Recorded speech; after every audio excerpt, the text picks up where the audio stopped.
సృజనాత్మక సినిమాలు, సమాజానికి ఉపయోగపడే సినిమాలు తీసే నిర్మాతలు ఒక పక్కన, కమర్షియల్గా స్టార్స్తో తీసే సినిమా నిర్మాతలు ఒక పక్కన, రెండు వర్గాలు. ఈ రెండు కాకుండా మూడో వర్గం ఒకటి నేస్తం వర్గం అని 3 ప్యానెల్స్ ఎలక్షన్లో నిలబడి 3 ప్యానెల్స్ నిలబడితే మనం ఆ రోజున ప్రొడ్యూసర్స్ మనం చూసాం. అంటే మేము యాజ్ ఇట్ ఈజ్గా సేవ చేస్తాం, నిర్మాతలకి, చిన్న నిర్మాతలకు ఉపయోగపడతామని చెప్పాము. సరే, ప్రొడ్యూసర్స్ కౌన్సిల్ నుంచి ఎప్పుడు 2013లో ఒకటి ఎల్ఎల్పి అని చెప్పి స్థాపించి, ఆ ఎల్ఎల్పి మళ్ళీ గిల్డ్గా మారి, ఆ గిల్డ్లో ఈ యాడ్స్ మీద వచ్చే కమిషన్ డబ్బులు అది చేసుకుంటూ ఉండి అక్కడ ఒక వర్గం. తెలుగు ఫిలిం ప్రొడ్యూసర్ కౌన్సిల్లో నిర్మాతలకు సేవ చేయడానికి ఇక్కడ బెనిఫిట్స్ ఇస్తూ ఇక్కడ ఓన్లీ నిర్మాతలకు మాత్రమే పనికొచ్చేటట్టుగా చేసేది ఇదొక వర్గం. ఇలా వర్గాలు ఉంటే ఆ గిల్డోళ్ళు మన కొన్ని లక్షల ఖర్చు పెట్టి మాకు ఓట్లు వేయండి అని ఒక పేపర్ యాడ్ ఇచ్చారండి. ఈ పేపర్ యాడ్ని చూసుకుంటే ఈ పేపర్ యాడ్లో సరే ప్రోగ్రెసివ్ ప్యానెళ్ళు, లేకపోతే నేస్తం ప్యానెళ్ళు, లేకపోతే మనా ప్యానెళ్ళు, ప్రోగ్రెసివ్ ప్యానెల్ గెలిచేసింది, ప్రోగ్రెసివ్ ప్యానెల్ వచ్చారు. అండ్ మేము ఎగ్జిబిటర్లో మొత్తం 25 మంది ఉంటే వాళ్ళకి 16 ఈసీలు, ఒక చైర్మన్ ఉంటారు. మేము యాజ్ ఇట్ ఈజ్ మనా ప్యానెల్ తరఫున ఎగ్జిబిటర్లో మేము ఎవ్వరము, మా వాళ్ళు అసలు ప్యానెల్ పెట్టలేదు, మేము పోటీ చేయలేదు. ఆ 17 మేము అసలు వదిలేసేసి ఎప్పుడో ఎన్నికలు జరక్క ముందే 4 నెలల ముందే సురేష్ బాబు ప్రెసిడెంట్ అని అనుకుంటాం కూడా జరిగింది. దాంట్లో ఎలాంటి ఇది లేదు. మేము కేవలం పోటీ చేసింది ప్రొడ్యూసర్స్ వైజ్గా పోటీ చేసాం, స్టూడియో వైజ్గా పోటీ చేసాం, అండ్ డిస్ట్రిబ్యూటర్ వైజ్గా మనా ప్యానెల్ పోటీ చేసాం. ఈ మూడిటిల్లో ఉంది 31 సీట్లు. 31 సీట్లో ఇక్కడ ఈ పేపర్లో వేసిన దాంట్లో ఎగ్జిక్యూటివ్ కమిటీ మెంబర్స్ ఇక్కడ చూస్తే 12 మందిలో 7 ఓడిపోయారండి. ఆ 7 మా వాళ్ళు గెలిచారు.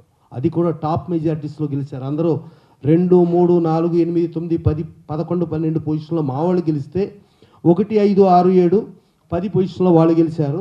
నేస్తం ప్యానల్ నుంచి ఎవ్వరూ ఈసీ మెంబర్గా గెలవలేదండి. ఇక సెక్టార్ కౌన్సిల్కి వస్తే ఈ కింద 20 పేర్లు ఉన్నాయి. 20 పేర్లలో 13 మంది ఓడిపోయారండి. ఇది ఈ లక్షల రూపాయలు ఖర్చు పెట్టి మేమంతా ఎలక్షన్కి వెళ్ళగలిగే కెపాసిటీ ఉందా లేకపోయినా మేము ఆ పద్ధతిలో వెళ్ళాం. మేము అలా ఆ పద్ధతి ఉంటే సేవ చేస్తాం. ఇప్పుడు మా ప్యానల్లో చదలవాడ శ్రీనివాసరావు, కళ్యాణ్ గారు, ప్రసన్న గారు ప్యానల్లో.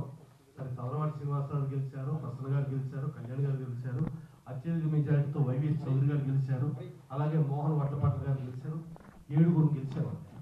ఇక సెక్టార్లో వాళ్ళు కేవలం వాళ్ళకి సంబంధించిన వాళ్ళు కేవలం 7 గెలిచారు.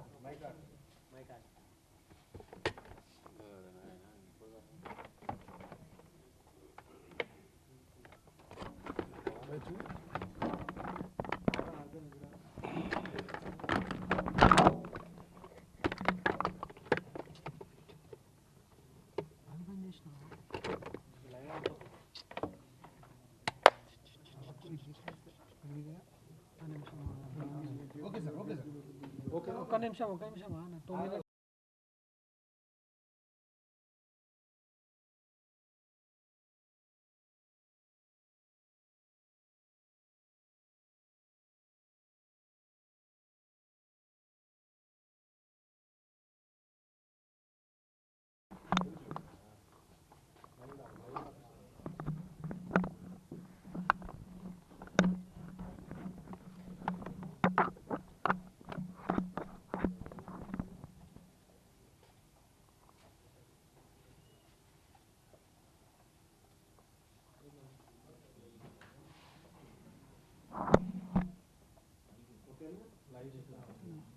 1 minute సార్.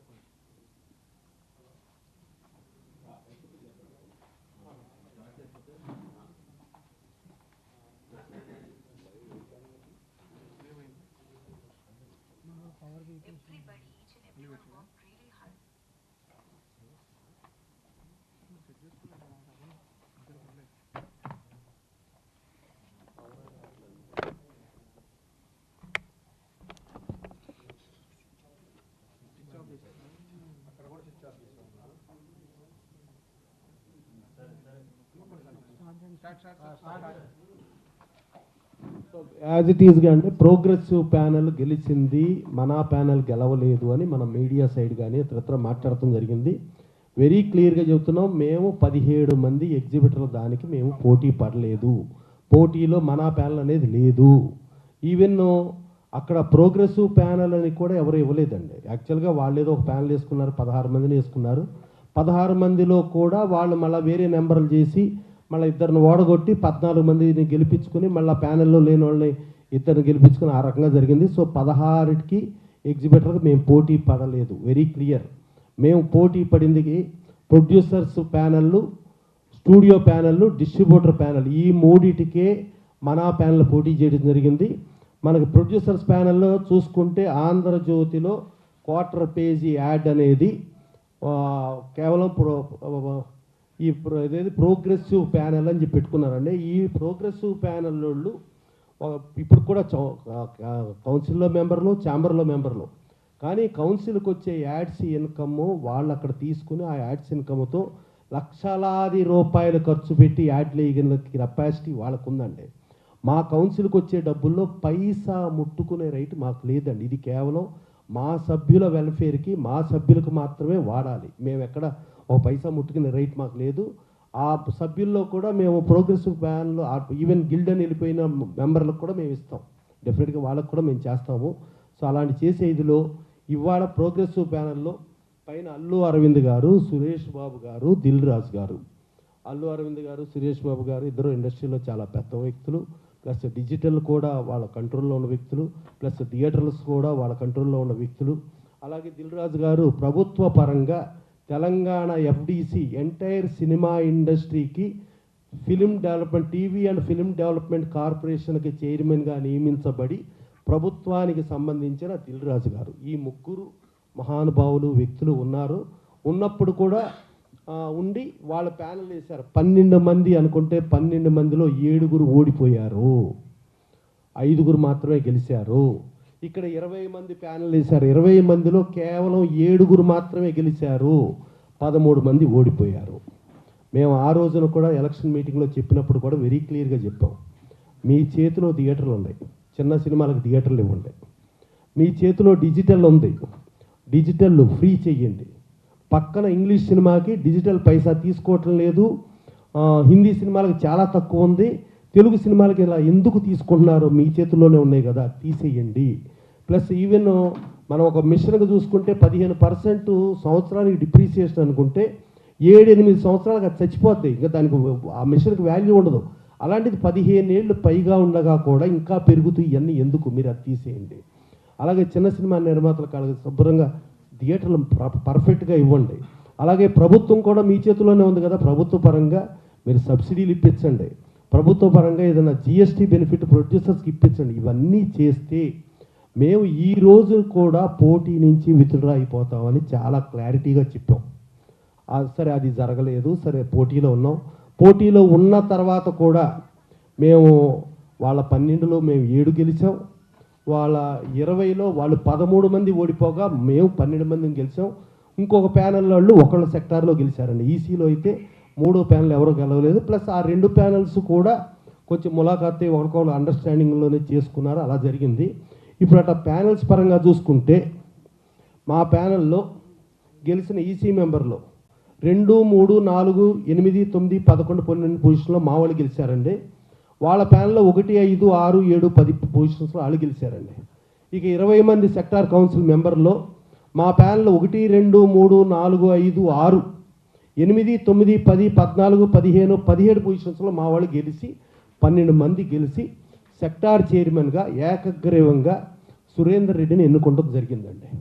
అలాగే సెక్టార్ వైస్ చైర్మన్గా మన రామకృష్ణ గౌడ్ గారు, అలాగే నట్టి కరుణ గారు, అలాగే సెక్టార్ సెక్రటరీలుగా యునానిమస్గా నాగులపల్లి పద్మిని గారు, అలాగే పల్లి కేశవరావు గారిని ఎన్నుకోవడం జరిగిందండి. ఇక స్టూడియో పరంగా చూసుకుంటే మొత్తం 4 ఈసీ మెంబర్లకు పోటీ చేస్తే 4 ఈసీ మెంబర్లో మన ప్యానల్ 3 గెలిచారండి. కళ్యాణ్ గారు, సురేష్ గారు, కొల్లి రామకృష్ణ గారు. ప్రోగ్రెస్ ప్యానల్ నుంచి ఒక్క కిరణ్ గారు ఒక్కడే గెలిచారండి. అలాగే సెక్టార్ చైర్మన్గా అది కూడా చూసుకుంటే మన ప్యానల్ నుంచి పాలడు విశ్వనాథం గారు గెలిచారండి. అంటే స్టూడియోలో ఉన్న 5లో 4 మాకు వచ్చినాయి. అలాగే ప్రొడ్యూసర్స్ ఉన్న 13లో 8 మాకు వచ్చినాయి. ఇక ఇది దాటితే డిస్ట్రిబ్యూటర్లోకి వెళ్ళేటప్పటికి డిస్ట్రిబ్యూటర్లో మాకు 4 వచ్చినాయండి, వాళ్ళకి 8 వచ్చినాయండి. అంటే ఓవరాల్గా 31 మంది పోటీ పడితే 31లో 16 మంది మనా ప్యానల్ నుంచి గెలిచారు. సో మనా ప్యానల్ని గెలిపించిన నిర్మాత సోదర సోదరీమణులకు, మా మిత్రులకు ధన్యవాదాలు, కృతజ్ఞతలండి. వాళ్ళు మమ్మల్ని నమ్మి గెలిపించిన దానికి వాళ్ళకి ధన్యవాదాలు, కృతజ్ఞతలు చెబుతూ, అది మా దీక్ష సినిమాలో రామకృష్ణ గౌడ్ గారు కూడా ఆయన వైస్ చైర్మన్ యునానిమస్ గెలిచి అలాగే సెక్టార్ కౌన్సిల్లో గెలిచారు కాబట్టి ఆయన దీక్ష సినిమా ప్రెస్ మీట్లో అయినా మేము జరిగింది చెప్తున్నాం. ఎందుకంటే మనం మీడియాలో చూస్తూ ఉంటే అది ప్రోగ్రెస్ ప్లాన్ లాగా వాళ్ళు వచ్చారు వీళ్ళు వచ్చారు. మేము క్లియర్గా 17 మంది ఎగ్జిబిటర్లు మేము టచ్ చేయలేదు. మేము అది టచ్ చేయదలుచుకుంటే మేము కూడా 16 మంది ఈసీకి ప్యానల్ వేసుకుంటాం. అలాగే సెక్టార్లో వాళ్ళకు ఉంది 40 ఉంది. 40 ఉంటే కేవలం వాళ్ళు 21 నామినేషన్లు వచ్చినాయండి, ఇంకా 19 ఖాళీ. ప్రొడ్యూసర్స్ 16, 32 ఉండేది 25 ఉన్నాయండి. లేకపోతే మేము ప్యానల్ వేసుకున్నాం. మేము ఎగ్జిబిటర్లో ప్యానల్ వేయాల. ఎగ్జిబిటర్లో సరే వాళ్ళు వాళ్ళ దాంట్లో ప్రెసిడెంట్ కాబట్టి వాళ్ళ దాంట్లో ప్రెసిడెంట్కి ముందే సురేష్ బాబు అని అనుకుంటే మేము ఒప్పుకున్నాం కాబట్టి దాంట్లో ఇష్యూ లేదు. అందుకని ఈ ఘన విజయం మనా ప్యానల్కి ఇచ్చిన ప్రొడ్యూసర్ సోదర సోదరీమణులకు మిత్రులకు మరొక్కసారి ధన్యవాదాలు, కృతజ్ఞతలు చెబుతూ, వాళ్ళు మా పైన పెట్టుకున్న నమ్మకాన్ని మేము వమ్ము చేయకుండా ఇప్పటికీ కూడా మేము గెలిచాం. మాకు విజయం ఇది వచ్చింది, విజయం మా నిర్మాతలు ఇచ్చారు. ఆ నిర్మాతలు ఇచ్చిన విజయంలో ఇవాళకి కూడా మేము గతంలో ఏదైతే కట్టుబడి ఉన్నామో, మేము చిన్న సినిమాలకి థియేటర్లు పర్ఫెక్ట్గా ఇవ్వండి, డిజిటల్ 0 చేయండి, గవర్నమెంట్ నుంచి సబ్సిడీలు ఇప్పించండి, టికెట్ రేట్లు పెంచమని చెప్పండి, అలాగే ప్రేక్షకులు కూడా ఇచ్చేయండి. అప్పుడు కూడా మేము రాజీనామా చేసి వెళ్ళిపోవటానికి మేము రెడీ అండి. గెలిచి కూడా రాజీనామా చేయడానికి మేము రెడీ. ఇది క్లియర్గా చెప్తున్నామండి. డెఫినెట్గా ఇది అయిపోయిన తర్వాత లోపల ఈసీలోకి వచ్చేటప్పటికి సరే సురేష్ బాబుని అందరం అనుకున్నాం యునానిమస్, దాంట్లో డిస్ప్యూటే లేదు, క్లియర్. అలాగే అశోక్ కుమార్ గారిని సెక్రటరీగా ప్రతిపాదిస్తే నేను కూడా సెక్రటరీకి పోటీకి నేను రెడీ అయ్యా. దాని తర్వాత ట్రెజరర్గా రామదాస్ గారిని ప్రతిపాదిస్తే రామసత్యనారాయణ గారు ట్రెజరర్గా పోటీకి ఆయన రెడీ. దాని తర్వాత జాయింట్ సెక్రటరీకి మోహన్ వడ్లపట్ల గారిని కూడా ప్రపోజ్ చేశారు. ఆయన కూడా మా సైడ్ నుంచి నిలబడటానికి. సరే ఇది వద్దు, మనం అందరం కలిపి నిర్మాత సోదరులకి అందరికీ ఇండస్ట్రీకి ఉపయోగపడేట్టుగా చేద్దాం కాబట్టి ఈ పోటీ వాతావరణం వద్దు, ఏకగ్రీవం చేద్దామని అనుకుని మనా ప్యానల్ నుంచి మోహన్ వడ్లపట్ల గారిని జాయింట్ సెక్రటరీగా యునానిమస్ చేసి, అలాగే సెక్రటరీగా అశోక్ కుమార్ గారిని కూడా యునానిమస్ చేసి, అలాగే రామదాస్ గారిని ట్రెజరర్గా కూడా యునానిమస్ చేయటంలో మనా ప్యానల్ సహకరించింది. మేమందరం ఇప్పుడు ఛాంబర్లో ఉంటే మేమందరం ఛాంబర్ సభ్యులు, మేమందరం ఛాంబరే. ఈ ఛాంబర్ సభ్యుల మీద పెట్టుకున్న ఎవరైతే ఇండస్ట్రీలో నిర్మాతలు కానీ, డిస్ట్రిబ్యూటర్లు కానీ, ఎగ్జిబిటర్ కానీ, స్టూడియో కానీ, వాళ్ళ డెఫినెట్గా వాళ్ళ ఆకాంక్షలకి వాళ్ళకి కావాల్సిన న్యాయాలకి సంబంధించి మేమందరం ఇచ్చేస్తాం, అందరం కలిసి పాజిటివ్గా పనిచేస్తామని చెబుతూ, ఒకవేళ ఎవరైనా ఇది చేయటానికి ఇదైతే ఎదుర్కొంటానికి కూడా మేము రెడీ అని చెబుతూ, పాజిటివ్గా ఉన్నంత వరకు అందరం పాజిటివ్గా వెళ్ళిపోతాం. పాజిటివ్గా వెళ్ళిపోయి ఇండస్ట్రీకి మంచి చేద్దాం, మనందరం ఇండస్ట్రీకి మంచి చేస్తామని నమ్మి ఓటర్లు మనల్ని ఎన్నుకున్నందుకు మనం అదే చేస్తాము అని చెప్తూ, ఇప్పటికీ కూడా చెప్తున్నా వాళ్ళు ఎన్ని చేసేసి మీరు ఇక్కడ వద్దు అని అంటే మేము వెళ్ళిపోతాం. That is very clear. Thank you.